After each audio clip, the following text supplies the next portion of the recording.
안녕하세요. 캐치국어 아쌤 박세경 선생님입니다. 오늘은 여러분들과 함께 고등국어에서 우리가 문법적인 내용들 어떻게 해결하고 올라갈까라는 걸 같이 고민하기 위해서 만든 강좌 내용 시작해 보도록 할게요.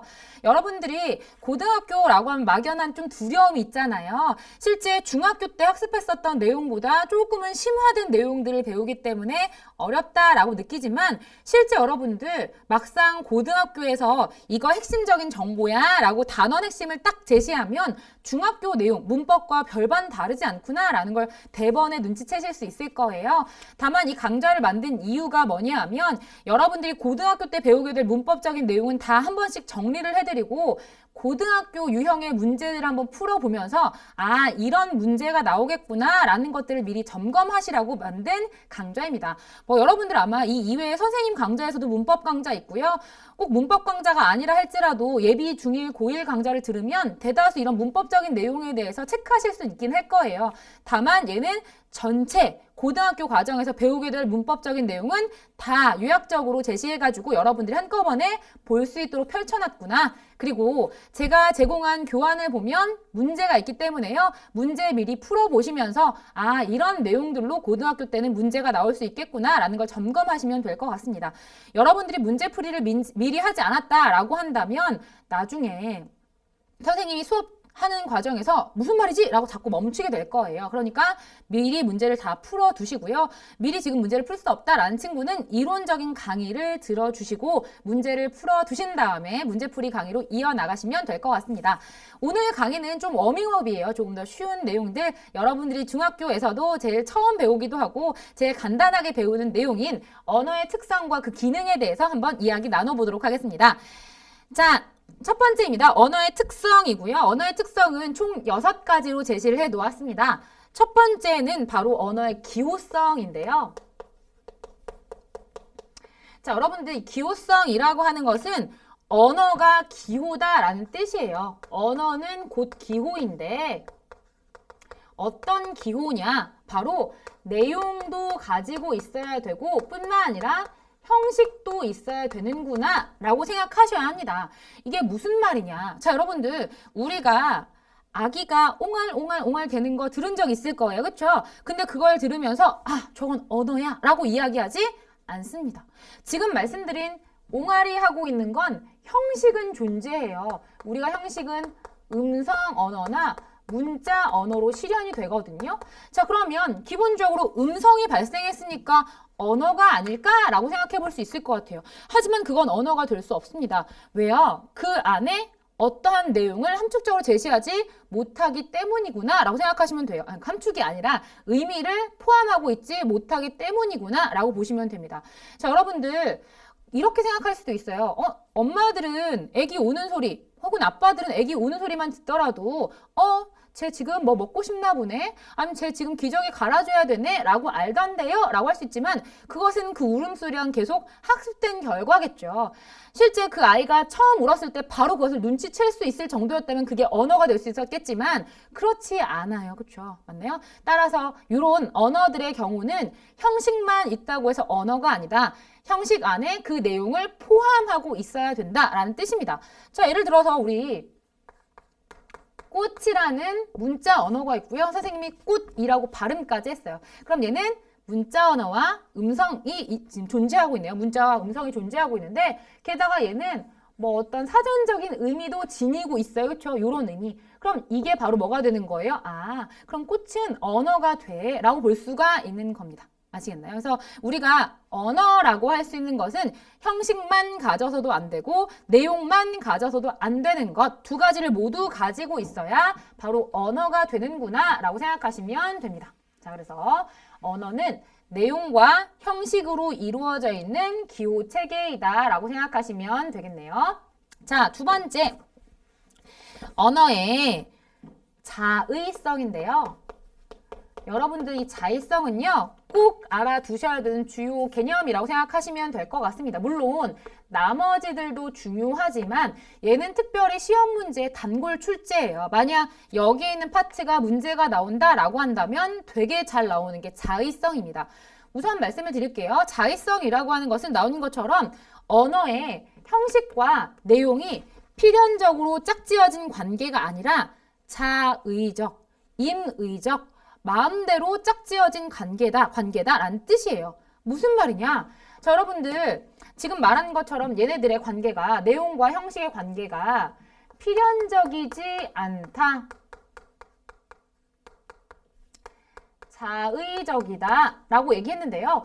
필연적이 되려면 이거예요. 이 내용이 태어날 때, 만들어졌을 때, 이 형식을 이미 가지고 태어났을 때라면 그렇게 불러야 될 이유가 있다라는 뜻이에요. 무슨 말이냐? 선생님이 태어날 때 저는 박세경이라고 불러주세요 라고 태어났다면 내가 박세경으로 불러줘야 될 이유가 발생하잖아요. 필연적인 관계가 생기겠죠. 그런데 선생님이 태어날 때, 그리고 여러분도 태어날 때 저 이렇게 불러주세요 라고 태어났나요? 난 박세경 이렇게 태어나지 않잖아요. 맞나요?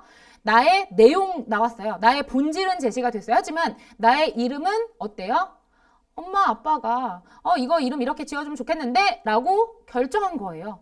근데 이 결정이 이 아이가 뭐 이렇게 자랐으면 좋겠어 이렇게 생각할 수는 있겠지만 이 나의 본질과 직접적으로 필연적으로 관계를 갖고 있나요? 내가 꼬리표를 달고 태어났나요? 아니잖아요. 그렇죠? 이런 관계가 바로 자의적이다라는 뜻이에요. 여러분들 이 아이를요 우리가 종이라고 불러요. 그렇죠? 근데 이 아이 종이라고 이름을 타고 태어났을까요? 아닐 거예요. 분필도 마찬가지예요. 이름 갖고 태어나지 않아요. 이런 걸 뭐라고 부른다고요? 바로 자의성이라고 불러요. 그래서 여러분들 자의성 때문에 발생하는 게 되게 다양해요. 어떤 것들이냐면 우리나라에서 사랑이라고 부르는 것을 영어권에서는 러브라고 부르고 중국에서는 아이라고 부르고요. 그렇죠? 이렇게 각각 나타나게 되는 이유도 뭐예요? 애초에 사랑이란 본질이 이름을 갖고 난 사랑이라고 불러줘 라고 태어났다면 모든 나라에서도 다 사랑이야 라고 부르게 될 거란 말이죠. 하지만 그렇지 않아요. 왜요? 방금 말한 것처럼 언어의 내용과 형식은 필연적인 관계가 아니라 자의적, 임의적, 마음대로 지어진 것이기 때문이다 라고 생각하시면 될 것 같습니다. 자, 그리고요 게다가 의성어나 의태어 같은 것도 나라마다 달라요. 그렇죠? 이런 것들도 언어의 자의성을 뒷받침하는 예가 될 수 있을 것 같습니다. 아시겠나요? 하나의 대상을 가리키는 언어가 나라마다 다른 것이 예로 나온다면 이것은 언어의 자의성의 예가 될 수 있겠구나 라고 여러분들이 기억해 두시면 됩니다. 유용할 거예요. 실제 여러분들한테 여기 있는 언어의 본질, 특성에 대해서 어떻게 문제화되냐면 보기를 줍니다. 예시, 사례를 제시하고요. 이 사례에 적용된 언어의 특성을 찾아보자 라는 문항들 위주로 문제가 출제되기 때문에 여러분들이 예시도 같이 연결해서 기억하신다면 훨씬 더 도움이 될 수 있겠죠. 자, 그리고 세 번째는요. 얘도 중요해요, 여러분들. 얘도 중요하긴 한데 자의성이 제일 중요해요, 지금은. 얘는 아까 말한 것처럼 내용과 형식이 필연적 관계가 아니다라고 한다면 마음대로 사람들이 붙인다면 이걸 누구는 종이라고 부를 수 있고 아까 말한 영어권에서는 페이퍼라고 부를 거예요. 그렇죠? 다양하게 부르겠지만 이거를 지금 말한 것처럼 우리나라 내에서는 얘를 종이로 부른단 말이에요. 영어권에서는 얘를 페이퍼라고 부른단 말이에요. 왜 그럴까요? 얘는 이름을 갖고 태어나지 않았는데 왜 그럴까요? 바로 언어가 내용과 형식이 짝지어질 때는 사회 공동체에서 야, 얘 이름을 이렇게 지어주자라고 결정해서 그렇게 부르기로 약속한 거예요. 아시겠나요? 그래서 나오는 것처럼 언어는 사람들 사이의 약속이다. 사회 공동체 혹은 언어 공동체라고도 해요. 공동체 사이의 약속이다. 그래서 개인이 마음대로 바꿀 수 없다. 자, 개인이 마음대로 바꿔버린다라고 하면 문제가 발생합니다. 이걸 종이라고 사람들이 부르고 있는데 난 이거 좀 종이라고 부르니까 좀 밋밋해. 난 다른 이름으로 불러야 되겠어. 요거는 반짝반짝하고 아름다우니까 얘는 별로 부르겠어. 라고 한다면 사람들한테 나 별 좀 갖다 줘. 라고 한다면 사람들은 이해하지 못할 거예요. 나 맨날 스마트폰을 거의 품에 안고 살다시피 하니까 내가 좋아하는 연예인 이름으로 바꿔 불러야지 아무리 바꿔 부른다 할지라도 나는 알 수 있어도 다른 사람은 알지 못합니다. 여러분 책상은 책상이다 라는 소설이 있어요. 거기 보면 어떤 한 남자가 너무 단조로운 인생을 살아요. 매일매일 똑같은 삶을 사니까 너무 심심해서 그럼 내가 좀 색다르게 살아볼까? 라는 생각으로 책상을 양탄자라고 불러볼까? 양탄자는 시계라고 불러볼까? 시계는 뭐 의자라고 불러볼까? 등등으로 계속 바꿔 부릅니다. 이렇게 바꿀 수 있는 이유는 뭐예요? 아까 말한 것처럼 내용과 형식이 필연적인 관계가 아니기 때문에 마음대로 바꿀 수는 있겠죠. 하지만 그 사람 혼자서 부른다면 상관이 없겠지만요. 그 사회 내에서, 언어 공동체 내에서 그 사람이 나 이제 책상을 양탄자라고 부르기로 했으니까 양탄자 앞에 앉아줘 라고 한다면 사람들은 당연히 책상 앞에 가서 앉겠지 라고 생각하지만 사람들은 책상 앞에 가서 앉지 않아요. 맞나요? 왜요? 사회 공동체의 약속이기 때문에 개인이 마음대로 바꾸면 의사소통이 될 수 없다라고 생각하셔야 합니다. 아시겠나요? 그래서 우리가 원활한 의사소통을 하기 위해서는 이런 언어의 사회성을 잘 지켜야 하는구나 라고 생각하시면 되겠습니다. 자, 그리고 언어의 규칙성. 자, 언어의 규칙성이라고 하는 건 뭐냐 하면 언어는 기본적으로 어떻게 써야 돼? 라는 규칙을 지니고 있어요. 우리말은 나는 너를 사랑해 주어, 목적어, 서술어 구성을 취하고요.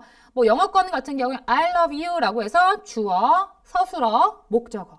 중국어 같은 경우에도 我爱你라고 해서 주어, 서술어, 목적어 이런 순서에 맞춰 써야 합니다. 그리고요.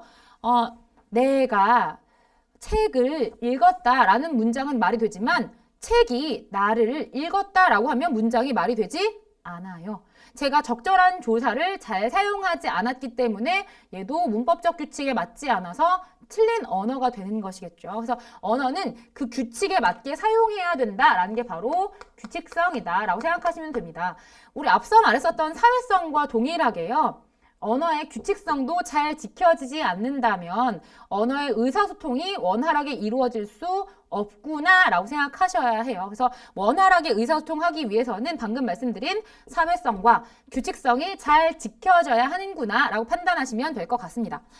자, 그리고 또 중요한 게 나왔네요. 바로 언어의 역사성입니다.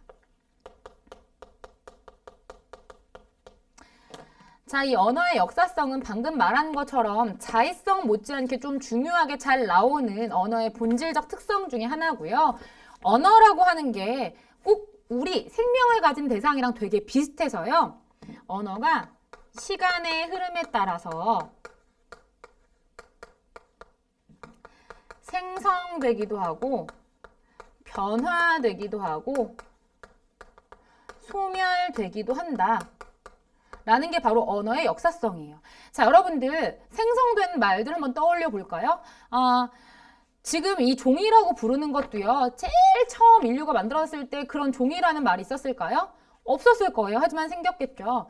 뭐 쉽게 지금 예로 들어보자면 뭐 인터넷이란 말이요. 선생님 때에는 나중에 선생님 막 대학교 때 이럴 때 이제 보편화됐단 말이에요. 중고등학교 때는 막 PC 막 이런 말들이 보편화되었고요. PC 통신. 그럼 나중에 이제 인터넷이라고 하는 개념이 보급됐단 말이죠. 그러면 이것도 새로 생긴 말이구나. 자, 그리고 햄버거, 피자 이런 표현들 같은 경우에도요. 원래 그 음식이 생기지 않았다면 없었다가 이 대상이 생겼기 때문에 얘를 지칭할 표현들이 발생한 것으로 볼 수 있겠죠. 이렇게 언어는 없다가도 생기는, 생성되는 아이이기도 하구나. 자, 변화된다라는 건 무슨 뜻일까?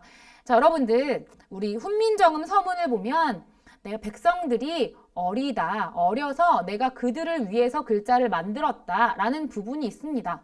그래서 여긴 어리다를 지금의 언어로 생각하면 나이가 적다라는 뜻으로 생각할 수 있겠지만 당시의 의미로는 그때는 어리석다라는 의미로 사용했어요. 그러면 동일한 단어지만 시간의 흐름에 따라서 의미가 바뀌었구나라는 걸 확인하실 수가 있을 것 같습니다. 맞나요? 네, 그리고 거기에 후민정음 서문 보면 또 이런 내용이 있어요. 그러한 백성들이 하노라라고 되어 있습니다. 지금 우리 하다라는 표현은 어떤 뜻인가요? 어떤 일을 하다, do라는 영어의 의미와 동일하게 사용되잖아요. 근데 그때는 많다라는 의미로 썼어요. 자, 그리고 요새 민낯 같은 이런 표현들 쓰잖아요. 이 낯은 지금은 어딜 가리키죠? 얼굴을 가리키지만요. 옛날 처음 만들어졌을 때는 몸 전체를 가리키는 표현이었어요. 그리고 또 영감이란 말 들어봤죠? 여러분들 우리 영감이란 말 쓰잖아. 그런데 이 영감은 지금에서는 이제 남자 어르신들을 가리키는 표현으로 그때 당시 그 당시에 네, 그 나이대 비슷한 분들끼리 이렇게 부르시는 표현이기도 하고 우리가 존칭의 의미로 영감님 이렇게 해서 님자를 붙이기도 하죠. 그런데 영감이란 말이요. 원래는 어떤 벼슬, 계급에 있었던 남자들을 가리키는 표현이었어요. 그럼 이런 경우에 의미가 바뀌어 왔구나라는 걸 확인하실 수가 있을 것 같습니다. 이런 게 바로 언어가 역사성이라는 특성을 갖는구나라는 걸 보여주는 예가 되는 거예요. 시간의 흐름에 따라서 변화되기도 하는구나. 자, 그리고 소멸되기도 한대요. 우리가 지금은 쓰지만 옛날에 안 쓰인 언어, 죄송합니다. 지금은 쓰지만 옛날에는 없었던 언어는 생성될 수도 있는 것이고, 그렇죠? 우리가 지금은 안 쓰지만 옛날에 있었던 언어들도 존재할 거예요. 그렇죠? 뭐 예를 들어서 어휘를 본다면, 단어를 본다면, 의문을 본다면 이런 거, 비읍 아래 이응 달린 거 여러분들 지금 쓰나요? 아니면은 요 시옷 모양으로 생긴 반치음 쓰나요? 이렇게 점 찍는 아래아 사용하나요? 이런 것들 다 사용하고 있지 않습니다. 맞나요? 이런 것들은 시간의 흐름에 따라선 지금 말하는 것처럼 언어는 사라지기도 하는구나. 그리고 여러분들 우리가 암행어사, 사또 이런 말들 많이 쓰나요? 일상 언어로? 물론 고전 작품들을 읽을 때 나오기도 해요. 뭐 사극 같은 거 볼 때 나오기도 해요. 하지만 그런 말들을 일상 용어로 많이 사용하나요? 그렇진 않잖아요. 이것도 어떤 거예요? 언어는 시간의 흐름에 따라서 사라지는구나. 이거 바로 뭘 보여주는 거예요? 언어의 역사성의 예구나. 자, 제가 계속 예시 많이 알려드리고 있어요, 여러분들. 이런 예시를 아까 말씀드린 것처럼 보기에 제시한다니까요. 그걸 통해서 여러분들한테 이거 언어의 어떤 특성이야? 라고 물으니까 여러분들 꼭 기억하셔가지고 예시까지 연결 좀 시켜보셔야 될 것 같습니다. 자, 그리고요, 언어의 창조성이 있는데요.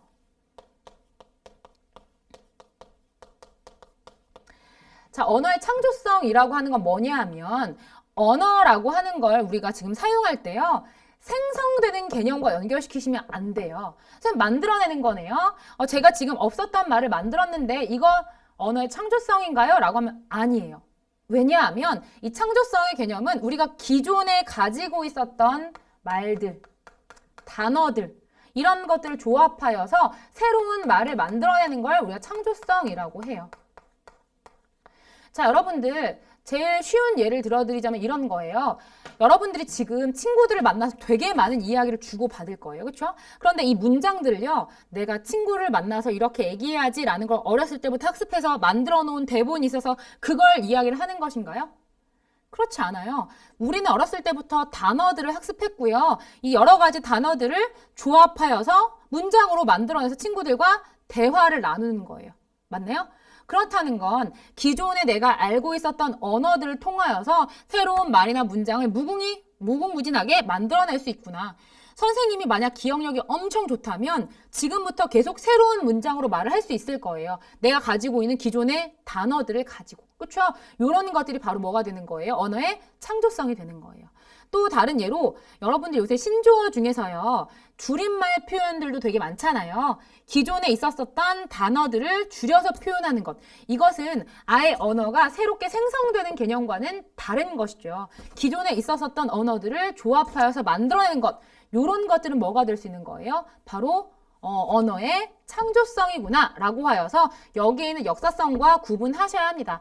실제 원래 중학교 일부 교과서에서 특정 교과서에서는요. 여기는 생성의 개념을 아예 창조성으로 빼서 가르치기도 하더라고요. 그런데 거의 대다수 고등교 교과서에서는 이렇게 나누어 가르치기 때문에 여러분들 이렇게 알아두시면 좋을 것 같고요. 다만 혹시 교과서에서 혹은 나중에 배우게 될 내용에서 이 생성을 창조성으로 끌어와서 가르치실 수도 있어요. 그러니까 그때는 확인하시면 될 것 같고요. 거의 대다수는 이렇게 공부하시게 될 겁니다. 걱정하지 마시고 이렇게 내용을 기억하시고 외우시면 될 거예요. 자, 이제 두 번째 언어의 기능에 대해서 좀 살펴볼까 합니다.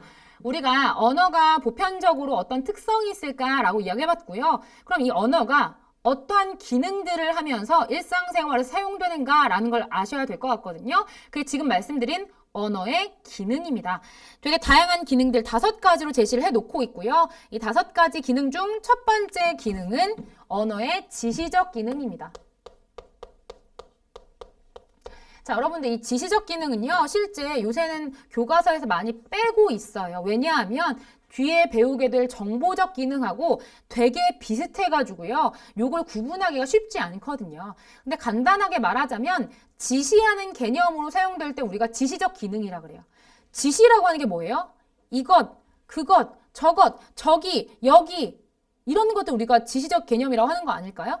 그러면 이것은 종이야 라고 하는 건 뭐가 되는 거예요? 지시적 기능이 사용되었다. 저 사람은 내 친구야. 이런 거. 저 사람 지시하고 있는 것이잖아요. 이런 개념. 저기 있는 것은 풍선이야. 뭐 이렇게 했었을 땐 우리가 이런 것들을 지시적 개념으로 얘기를 하는데요. 실제 이 범주가 정보적 기능하고 좀 나누어지기 어려운 대목들이 있어서 이 아이들을 그냥 정보적 기능으로 많이 뭉뚱그려 가르치기도 합니다. 다만 지금 말씀드린 것처럼 지시어 표현들을 사용하여서 대상에 대해 지시한다 라고 할 때는 지시적 기능이구나. 이것은 사과라고 해. 이것은 뭐야? 라는 형태로 나타나고 있다면 그냥 지시적 기능이구나 라고 찾으시면 될 거예요. 그쵸? 자, 그리고 정보적 기능입니다. 자, 정보적 기능이라고 하는 것은 정보나 지식을 전달하는 기능이에요. 지금 선생님이 여러분들에게 어떻게 하고 있죠? 언어의 특성은 이거, 언어의 기능은 이거, 이렇게 하면서 언어의 특성과 기능이라고 한 정보를 여러분들에게 전달해 주고 있죠. 지금 나는 어떤 걸 사용하고 있는 걸까요? 바로 언어의 정보적 기능을 사용하고 있구나 라고 생각하시면 됩니다. 아시겠나요? 그래서 언어의 정보적 기능은 방금 말씀드린 것처럼 정보나 지식을 전달하는 개념으로 쓰일 때 지금 예시로 내일은 전국적으로 비가 오겠습니다. 이렇게 나와 있네요. 이런 것들은 바로 언어의 정보적 기능이구나 라고 판단하시면 될 것 같습니다. 뭐 다른 것들은 뭐가 있을까요? 그냥 되게 쉽게 얘기 드리면 뭐 종이는 어떤 과정을 통해서 만들어진 것이야 이렇게 말한다면 이것도 뭐가 되는 거예요? 바로 언어의 정보적 기능을 수행하고 있구나 라고 생각하시면 될 것 같고요. 더 많은 예시들은 뒤에 있는 문제를 통해서 확인하시면 될 것 같습니다. 자, 세 번째 기능입니다. 바로 언어의 친교적 기능인데요. 사교적 기능이라는 표현을 쓰기도 하고요. 친교적 기능이다 라는 건 뭐냐 하면 친한 사귐을 위한 언어적 기능이에요. 여러분들 요새는 그런 일들이 많이 없어진 것 같아요. 전에 선생님이 그 아파트에서 나오는데 어떤 그 한 초등학교 3, 4학년 요 정도 돼 보이더라고요. 이 친구가 안녕하세요 라고 인사를 해가지고 내가 쟤를 아나? 이런 생각 잠깐 했었던 그 기억이 있습니다. 근데 생각해보면 선생님 어렸을 때도 누굴 꼭 알아서가 아니라 주변에 사는 사람들은 누구라도 그냥 인사하면서 지냈었던 것 같거든요. 근데 요새는 그런 게 좀 많이 사라진 것 같긴 해요. 그쵸? 좀 잘 지내는 그 동네도 있을 것이고 선생님도 너무 그 주변 어른들을 잘 몰라가지고 인사를 잘 못하고 좀 쭈뼛쭈뼛 그 뒤로부터는 좀 의식하게 되더라고요. 인사를 드려야 되나? 드리면 좀 이상하게 생각할 것 같기도 하고 약간 이런 생각이 들어서 머뭇머뭇되게 하는데 솔직히 인사한다고 이상하게 생각할 사람 뭐가 있겠어요? 그쵸? 어쨌든 친교적 기능 여러분들 이런 거 생각하시면 돼요. 학교에 가는 길에 학교 담임 선생님 만났는데 선생님한테 선생님 안녕하세요. 오늘 날씨가 참 좋네요. 라고 이야기하는 게 날씨가 정말 좋다라는 정보적 기능을 수행하기 위한 것일까요? 선생님도 이미 날씨 좋은 거 같이 느끼고 있을 거예요. 그렇죠? 그럼 이것은 무엇을 위해서 말하는 것인가요? 선생님과 친한 관계를 위해서 말을 하는 것. 혹은 우덜은 만났을 때 식사는 좀 하셨어요? 라고 물어보는 거. 그거 어때요? 실제 식사했는지 너무너무 궁금해서 물어보고 있는 것인가요? 그렇지 않아요. 그렇죠? 이런 것들은 뭐가 되는 거예요? 바로 언어의 친교적 기능이다 라고 볼 수가 있는 겁니다. 아시겠나요? 친한 사귐을 위해서 하는 주고받는 말들을 우리가 친교적 기능이다 라고 봅니다. 자, 정서적 기능이 있어요. 정서적 기능이란 바로 정서, 감정을 전달하는 기능이에요. 되게 간단해. 우리가 감정 표현을 어떻게 나타내죠? 기쁘다, 슬프다, 무섭다, 걱정된다 이런 것들을 다 감정 표현이라고 하잖아요. 이러한 표현들을 밖으로 내뱉는 기능이 바로 언어의 기능이라는 거예요. 이 영화 봤는데 정말 재밌었어. 나 이 책 봤는데 너무너무 행복했어. 이렇게 표현한다면 이런 것들은 바로 언어의 정서적인 기능이 수행되고 있구나 라고 생각하시면 될 것 같습니다. 마지막 기능은 언어의 명령적 기능이에요. 언어의 명령적 기능은 나온 것처럼 상대방에게 어떤 특정 반응이나 행동을 하도록 요구하는 걸 언어의 명령적 기능이라고 합니다. 그래서 너 창문 열어, 공부해, 아니면 방을 치워 이렇게 얘기하는 게 언어의 명령적 기능이 될 텐데요. 지금 나온 것처럼 직접적 그리고 간접적으로 나눠지게 돼요. 자, 이건 우리가 다음에 여러분들과 우리가 발화와 관련하여서 그 문장의 형태들을 보게 될 거거든요. 근데 문장의 형식 자체가 명령 형태로 발생하는 것들이 있습니다. 뭐뭐, 알아, 어라의 형태를 사용하게 되면 명령문이라고 우리가 공부하게 되거든요. 근데 명령문 형태인데 안에도 명령의 내용을 담고 있으면 이런 걸 직접적 발화라고 하는 거예요. 내가 방 좀 치워라 라고 했어요. 그럼 뭐뭐, 알아, 어라 라는 그 문장의 형식과 내용이 일치하잖아요. 그럼 우리가 직접적으로 명령 기능을 수행하고 있구나 라고 보실 수 있는 거예요. 그런데 내가 방을 보고 방이 참 지저분하네 라고 말을 했어요. 그럼 실제 직접 치워라 라는 명령이라는 문장을 수행시키진 않았지만 그 안에 치웠으면 좋겠다 라는 나의 생각, 그래서 치워라 라는 명령을 지금 간접적으로 드러내고 있기 때문에 이런 걸 간접적 명령의 기능이다 라고 보시면 될 것 같습니다. 어떤 차이인지 구분하실 수가 있겠죠. 이러한 기능들을 수행하도록 우리가 언어를 사용하고 있구나 라고 판단하시면 될 것 같습니다. 자, 그럼 문제 한번 풀어보도록 할게요. 1번입니다. 보기에 해당하는 언어의 특성. 개를 한국어로는 개, 영어로는 독, 독일어로는 훈트라고 해요. 선생님도 독일어를 고등학교 때 배웠었거든요. 근데 지금 가물가물해. 근데 독일어는 되게 특이하게 이 끝나는 D를 T로 발음하더라고요. 그래서 트 이렇게 훈트. 자, 이렇게 발음한대요. 그리고 언어의 말소리와 의미의 결합에는 필연적인 관련성이 없다. 자, 필연적이지 않다. 자의적이다 라고 찾아주셔야 되죠. 제가 아까 말씀드렸습니다. 하나의 대상을 가리키는 말들이 다양해요. 다른 나라마다 다 달라요 라고 하는 것은 뭘 보여주는 것? 언어의 자의성을 보여주는 예시다 라고 찾아주셔야 되기 때문에 답을 4번을 찾아주시면 되겠습니다. 자, 2번입니다. 보기에서 철수가 부정하고 있는 언어의 기호적 특성을 찾아보자 라고 되어 있네요. 철수는 모두가 침대를 침대라고 부르는 것이, 의자를 의자라고 부르는 것이 너무너무 싫었다. 그래서 침대를 탁자, 의자를 책상으로 각각, 소파를 텔레비전으로 부르기로 했다. 며칠 후 친구들이 철수의 집에 놀러 왔을 때 철수는 며칠 전에 지은 새로운 명칭으로 집에 있는 가구를 말했다. 하지만 친구들은 철수의 말을 하나도 알아듣지 못했다. 이런 거죠. 텔레비전에 앉아. 그럼 지금 철수 입장에서는 소파에 앉으라는 뜻이겠지만 친구들은 알아듣지 못할 겁니다. 왜 그럴까요? 언어는 사회적인 약속이기 때문에 개인이 마음대로 바꾸어서는 안 된다라고 아까 설명을 드렸어요. 따라서 언어의 사회성을 찾아주시면 되겠습니다. 2번을 골라내시면 되겠네요. 자, 3번입니다. 보기에 해당하는 언어의 기호의 특성을 찾아보자 라고 되어 있고요. 제가 아까 선생님이 보여주었었던 기호가 제시가 되어 있네요. 중세 국어의 음은, 이걸 우리가 순경음 비읍이라고 부르거든요.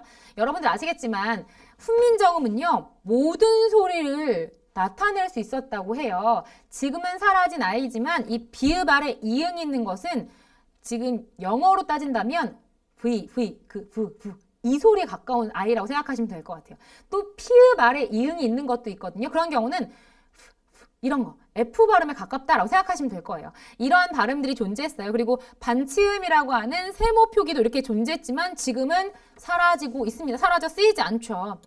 언어는 시간의 흐름에 따라, 세월의 흐름에 따라 단어의 소리와 의미가 변하거나 문법 요소의 변화가 발생하기도 하더라 라는 것 우리가 앞에 공부했었습니다. 어떤 것인가요?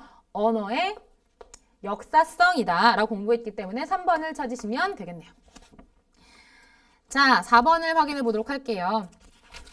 보기를 통하여서 알 수 있는 언어 기호의 특성을 적절하게 설명한 예를 찾아보자 라고 되어 있고요. 한국어로는 사람, 중국어로는 렌인이라고 하고요. 영어로는 맨이라고 부르는데요. 각각 이렇게 다르게 말이 형성되는 것, 형식적으로는 다르게 부르는 것 뭐라고 했었죠? 언어의 자의성. 자, 1번. 갑이 말하네요. 언어의 말소리와 의미 사이에는 필연적인 관련성이 없는 특성, 바로 언어의 자의성에 대한 설명이기 때문에 1번을 바로 찾으시면 되고요. 나머지는 어떤 언어의 특성이 발생하는지 좀 확인해 보도록 할게요. 2번. 세월의 흐름에 따라서 언어의 말소리, 의미가 변화한다라는 것은 언어의 역사성이다. 3번. 한정된 의문으로 수많은 형태소와 단어들을 만들고 무한한 문장과 글을 생성할 수 있어 라는 것은 언어의 창조성이다. 4번에 언어는 의문, 단어, 문장, 담화의 체계에서 일정한 규칙에 따라 사용된대요. 언어의 규칙성. 5번에 같은 언어 사회 내에서 특정한 의미를 특정한 말소리로 나타내자는 사회적 약속 체계가 언어의 기호다라고 되어 있고 이거 바로 언어의 사회성이구나 라고 생각하시면 되겠습니다. 자, 5번이요. 보기를 바탕으로 언어의 본질을 이끌어낸다고 했을 때 가장 적절한 것. 아까 선생님이 얘기했었던 책상은 책상이다 일부가 제시가 되어 있네요. 어째서 침대를 사진이라고 부르지 않느냐 말이야. 남자는 그렇게 생각하며 미소를 지었다. 좋아요. 왜요? 이제 뭔가 단조로움을 피할 수 있을 것 같거든요. 그런 다음 웃음을 터뜨렸는데 이웃 사람들이 벽을 두드리며 조용히 합시다! 라고 고함을 지를 때까지 그는 웃고 또 웃었다. 이제 달라질 거야. 이렇게 외치면서 그는 이제부터 침대를 사진으로 부르기로 했다. 피곤하군. 사진 속으로 들어가야겠어. 그러고는 아침마다 한참씩 사진 속에 누운 채로 이제부터 의자를 뭐라고 부를까를 고민했다. 그러다가 의자를 시계라고 부르기로 했다.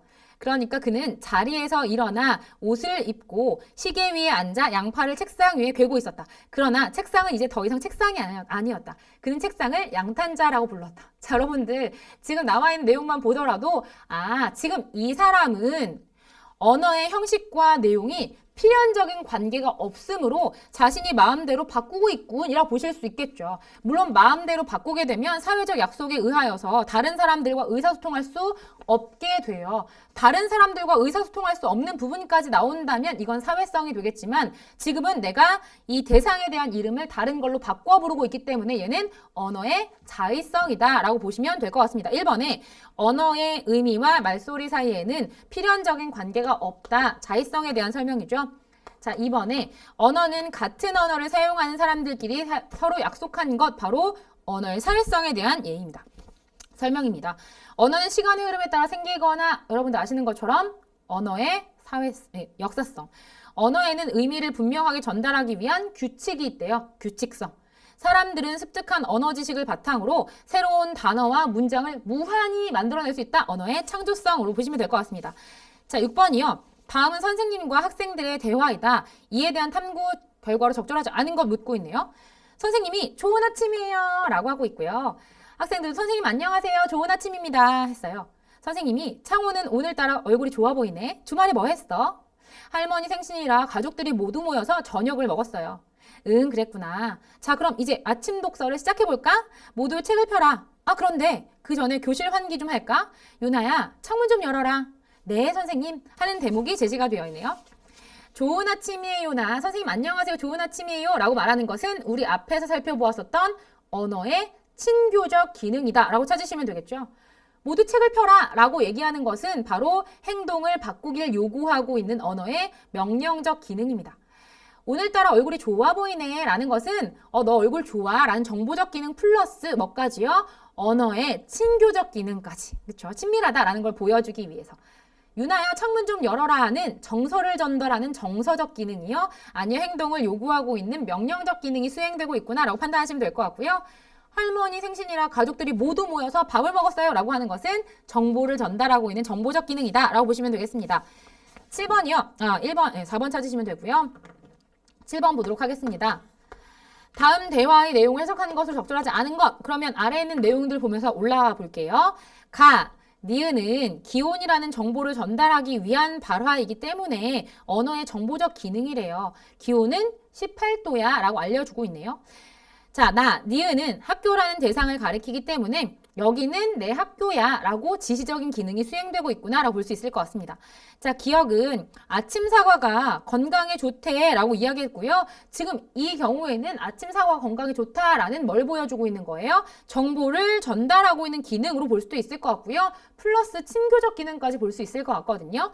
4번 보도록 할게요. 니은 내가 심었던 나무를 알려주는 정보를 담고 있기 때문에 언어의 정보적 기능이에요. 이게 내가 심었었던 나무야 라고 하면서 친구에게 이걸 소개해주고 있네요. 마에 기억은 담임 선생님이라고 하는 대상을 가리키고 있으므로 발화가 언어의 지시적 기능을 가리키고 있다라고 했고요. 그럼 여러분들 지금 여기에서 답을 4번을 찾으셔야 되겠네요. 왜요? 지금 이게 내가 심었던 나무와와 저 사람이 우리 담임 선생님이다 라고 해서 각각 대상에 대해 지시하고 지시한 대상에 대한 내용에 대해서 확인시켜주기 때문에 얘는 지시적 기능이 나타나고 있구나 라고 보시면 될 것 같습니다. 다만 앞에서도 말씀드린 것처럼 지시적 기능과 정보적 기능은 모호해요. 그래서 이 부분을 가지고 구분짓는 문제는 자주 나오고 있지 않고 구분시키는 형태는 교과서에 잘 수록되진 않습니다. 어쨌든 8번이요. 다음 중 언어의 기능과 그것이 드러난 상황을 바르게 짝지어보자. 1번 지시적 기능이래요. 우와 피자네? 정말 맛있겠다. 정말 맛있겠다. 우와 감탄하고 있는 정서 드러내고 있기 때문에 정서적 기능. 2번에 저기 있는 저 사람이 내 친구 은별이야. 저기 지시하고 있네요. 지시적 기능. 3번 어제는 내가 청소했으니까 오늘은 네가 청소해. 명령적 기능이라고 볼 수 있겠습니다. 자 9번에 안녕하세요 할머니 날씨 참 좋네요 라고 얘기하는 것은 친교적 기능.